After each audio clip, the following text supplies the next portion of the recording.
Senior Minister Tharman Shanmugaratnam has stressed that early intervention is important to address social inequality. Mr. Tharman, who is in Britain until Thursday, said this in a keynote address at a London think tank conference on governance attended by officials and politicians. He added that practical solutions must come with a moral purpose to root out unfairness.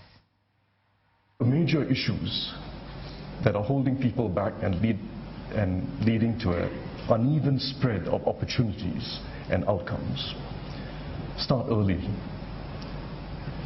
Education, well, it starts with the maternal health and the earliest years in life. What happens in school, healthcare.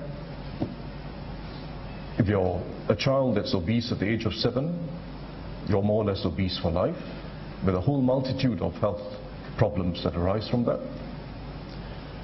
Neighborhoods, if you don't intervene early to have people living in the same neighborhoods in some integrated fashion, if you don't intervene early to fix the broken window, things get very difficult over time.